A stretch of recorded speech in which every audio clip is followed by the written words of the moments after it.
नमस्कार, मी तुमची होस्ट ओडली गुल्डे। आजची आपली रेसिपी गोडाची आहे। रव्याचा, गुळाचा आणि केळ घातलेला शिरा अत्यंत खमंग होतो। आपण साखर वापरत नाहीये सध्या, आपल्या जीवनातनं पुष्कळ लोक साखर अवॉइड करतात आणि मग त्याचं प्रमाण काय, कधी कधी त्याचे म्हणजे गाठी गाठी होतात त्या रव्याच्या आणि मग ते नकोसं वाटतं खायला। मग आपण जर परफेक्ट प्रमाण घेतलं तर त्या प्रमाणाप्रमाणे त्याच्या गाठी होणार नाही। चला आपण स्वयंपाकघरात जाऊन साहित्य बघूया।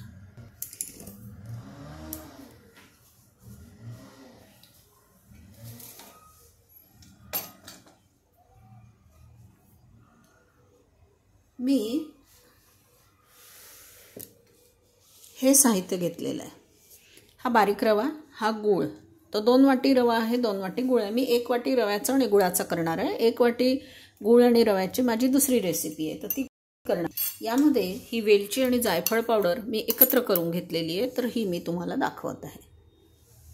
आणि आता यामध्ये टाकण्यासाठी मी ह्या थोडेसे हे किसमिस घेतलेले आहेत आणि हे मी नुसतं कोरडं कढईत भाजून घेतलं। तूप वगैरे टाकून काही भाजायचं नाही, कोरडं भाजायचं तर छान राहतात।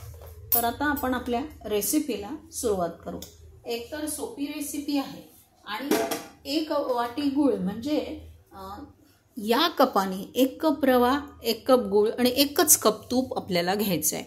याच कपाने आपल्याला 3 कप पाणी घ्यायचं आहे। आणि मग तुम्हाला असं वाटत असेल की त्यात खवा टाकायचा तर तुम्ही मिल्क पावडर टाकू शकता। या कपाने अर्धा कप मिल्क पावडर टाकू शकता। मी मिल्क पावडर काढली नाही आहे, मी दूध टाकणार आहे। हे माझ्याकडे दूध आहे, थोडंसं दूध मी त्यामध्ये टाकणार आहे, अर्धा कप। तर तो रवा, तो जो शिरा आहे तो खूप छान लागतो। चला आता आपण शिऱ्याच्या रेसिपीकडे वळूया। गॅसवर मी कढई ठेवली आणि शक्यतो या रेसिपीसाठी जाड बुडाची कढईच तुम्ही वापरा। आता आपण 1 कप रवा घेतला, 1 कप गूळ, तर आपण 1 कपच तूप घेऊया। माझ्याकडे हे गोवर्धनचं तूप आहे, हे मी वापरते। तर आता मी हे 1 कप तूप मोजून घेते तुमच्यासमोर, कारण सणवार आहेत, कुठलीही गोड गोष्ट लोक जास्त खात नाही। मग आता हा शिरा काय होतं, हा आपण करून ठेवला थोडासा आणि हा देवाच्या नैवेद्याला किंवा सगळ्यांना वाटला तर लोक खातात आणि संपून जातो। नाही संपला तर तसाच ठेवायचा दुसऱ्या दिवशी फ्रीजमध्ये। आणि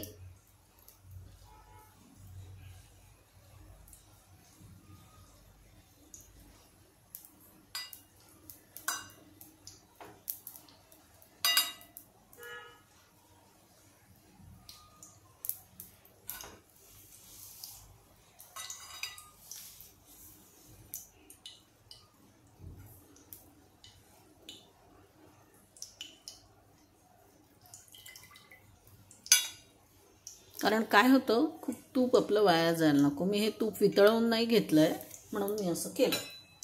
तर आता आपलं हे काम झालं। आता आपण यामध्ये रवा टाकणार आहोत।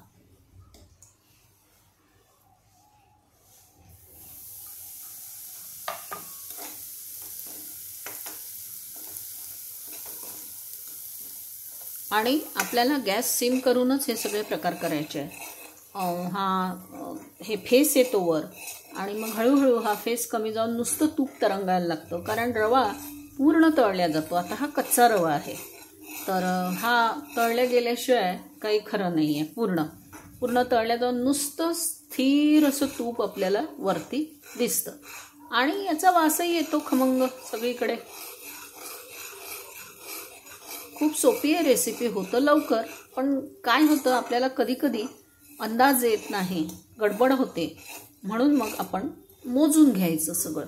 तुमच्याकडे जी वाटी आहे, जितकी माणसं आहे, त्या हिशोबाने तुम्ही काम करा। मी आता तुम्हाला फक्त रेसिपीसाठी हे दाखवलं आहे। खूप जास्त हलवायला लागत नाही, कारण काय आहे, तुपातच तो रवा हे होतो।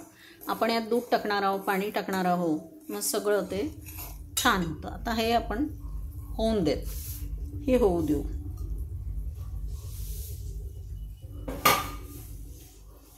हे छान भाजून झालं की दाखवते। बघा हे तूप आपोआप वर आलेलं आहे. फेस संपला. मगाशी मी रवा टाकला होता तेव्हा फेस आला होता. आता बघा रवा असा तळल्यासारखा फुलतोय आणि हे तूप असं वर येत आहे. आता काय करायचं, हे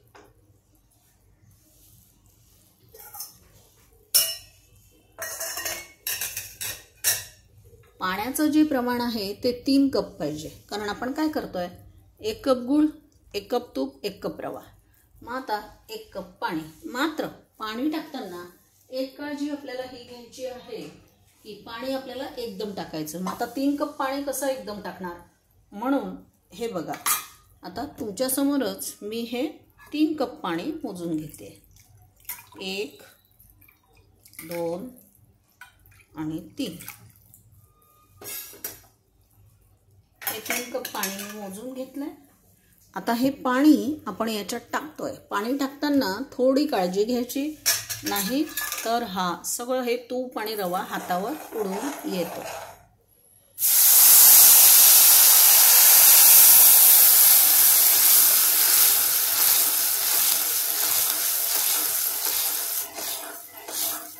आता तुम्ही गॅस थोडा मीडियम फ्लेमवर करू शकता.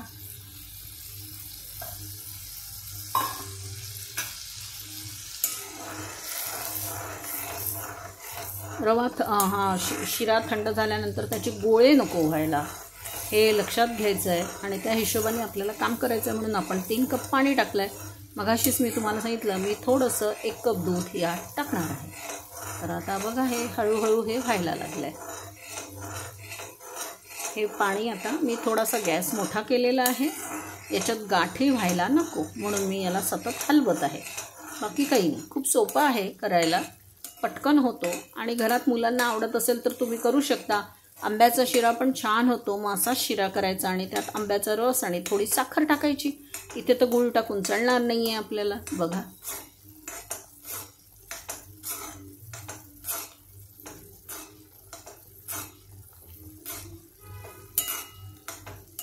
आता याचा खूप छान असा सुगंध साऱ्या घरभर सुटला आहे. रवा तुपामध्ये तळल्या गेलेला आहे आणि अगदी बढिया असं छान त्याचा शिजल्याचा. आणि आपलं कुठे काय जळलं नाही, काही नाही. आता हे 1 कप आपण गूळ मोजून घेतला होता, हा गूळ मी यामध्ये टाकते.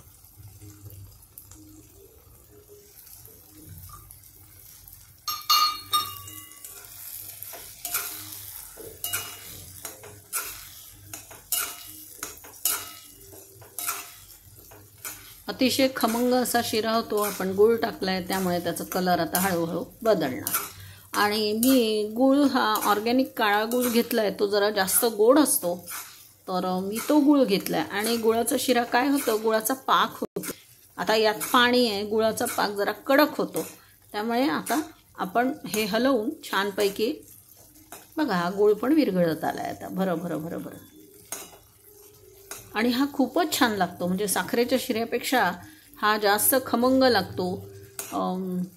माझ्या लहानपणी यात्रा भरायची आणि गुऱ्हाळं असायची, तेव्हा त्या गुऱ्हाळवाले गूळ आणून द्यायचे आणि शिऱ्यामध्ये साखरेच्या गूळ घालून गुळाचा शिरा आम्ही खात असो प्रसादाला.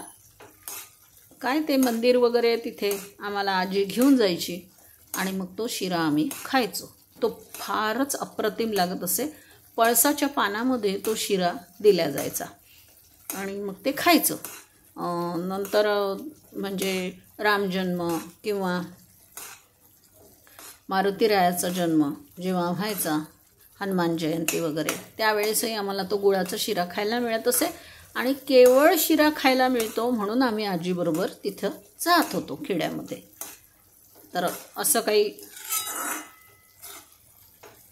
लहान मुलांना त्या काळात तीच मजा असते, दुसरं काही नाही.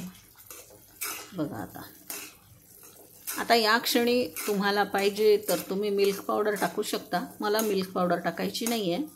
मी थोडंसं दूध यात घालणार आहे आणि हे दूधसुद्धा मोजून तुमच्यासमोर मी अर्धाच कप घालते आहे. हे बघा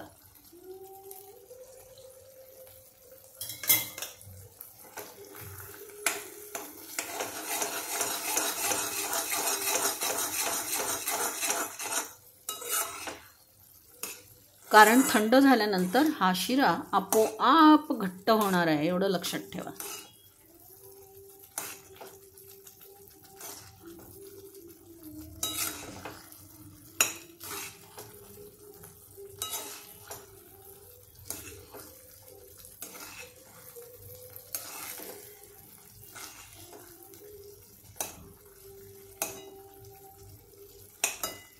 आता यामध्ये आपण थोडंसं हे भाजून घेतलेलं जरा टाकूया, आपली गंमत. म्हणजे मी हे सुकामेवा टाकलाय थोडासा भाजून. आम्हाला काही सुकामेवा वगैरे टाकलेला नाही मिळायचा, नुसता रवा, गूळ आणि तुपाचा शिरा त्यावेळेस मिळत असे. पण तूप अतिशय चांगलं, म्हशीच्या दुधाचं तूप काढलेलं, देवळात ते तुपाचं दान त्या काळात लोक करत असत, मिळायचं. आता मी नेहमीच सांगते की लिंबाचा रस किंवा आपण हे गोड जे टाकतो ना, तर गॅस बंद करून टाकायचा, म्हणजे त्या गोडाला या सुगंधाची चव येते. गरम अगदी खाली गॅस आहे आणि तसं तुम्ही जर टाकलं तर त्या गोड वस्तूला वेलचीचा किंवा जायफळाचा सुगंध लागत नाही. मला हे शिकवलेलं आहे, ते मी तुमच्यासोबत शेअर करते, तुम्हाला शिकवत नाही आहे. तुम्हाला जे वाटतं तसं तुम्ही करू शकता. 1 चमचा मी वेलची पावडर टाकली याच्यात, गॅस बंद करून. आहा, मस्त सुगंध सुटला आहे वेलचीचा. आहा हा हा, असा मोकळा मोकळा. आणि हा शिरा बघा आता हा आळून येतोय, कढई सोडली आहे यांनी केव्हाच. वाह, मस्त झाला, घट्ट, आपोआप घट्ट होतोय हा.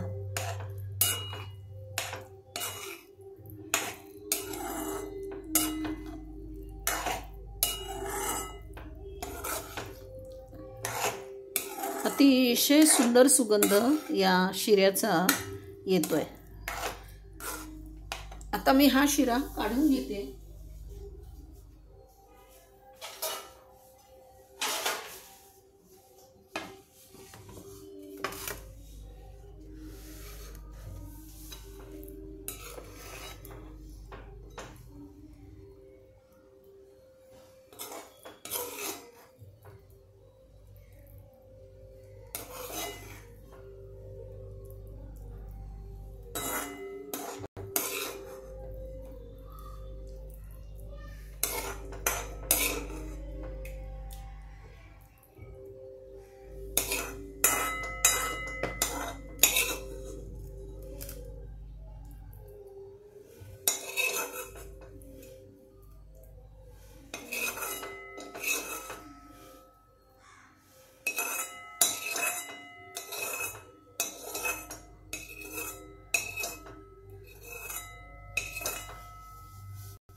अतिशय मोकळा, मौसूत आणि छान आपला शिरा झाला आहे. केसर काड्या होत्या माझ्याजवळ, पण गूळ टाकल्यानंतर याचा रंग बदलतो म्हणून मी ते केशर वगैरे काही टाकलेलं नाही, फक्त हे असंच.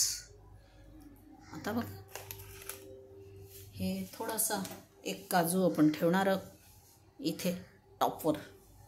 आणि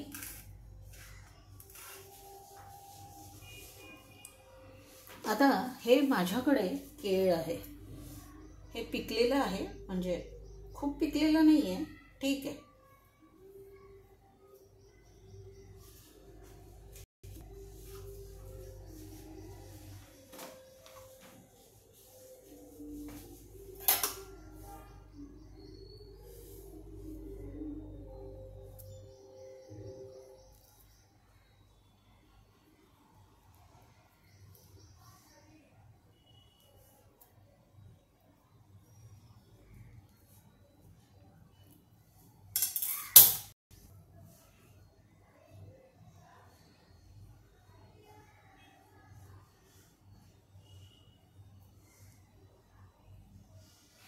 बघा, आणि ज्या वेळेस तुम्ही हा शिरा वाढता त्यावेळेस चमच्याने हे केळाचे तुकडे असे बारीक बारीक करून मग ते वाढायचं, म्हणजे मग तो तसाच प्रसाद द्यायचा वाटताना. खूप छान हा शिरा अप्रतिम लागतो. सणवाराचे दिवस सुरू झाल्यामुळे मी तुम्हाला हा रव्याचा गुळाचा शिरा दाखवला, जो माझ्या लहानपणी मी मंदिरामध्ये खाल्लेला आहे. आणि बुलढाण्याला उसाची गुऱ्हाळं असायची, उसाचा रस प्यायला संध्याकाळी गुऱ्हाळावर सगळे जायचे, शेतावर जायचे. तर म्हणजे त्यावेळेस तो गुळाचा शिरा तिथल्या देवळांमध्ये मी खाल्लेला आहे, तो मी आज तुम्हाला दाखवला. धन्यवाद तुम्ही माझा हा व्हिडिओ पाहिल्याबद्दल. तुम्हाला जर माझी ही रेसिपी आवडली असेल तर माझा नेहमीचा फंडा, बनाइए खाइए खिलाइए, आपके उडली गुडली को अच्छी अच्छी कमेंट्स जरूर भेजिए. तुम्हाला ही रेसिपी आवडली असेल तर माझ्या चॅनलला लाईक, सबस्क्राईब, शेअर आणि कमेंट जरूर करा. खूप खूप धन्यवाद.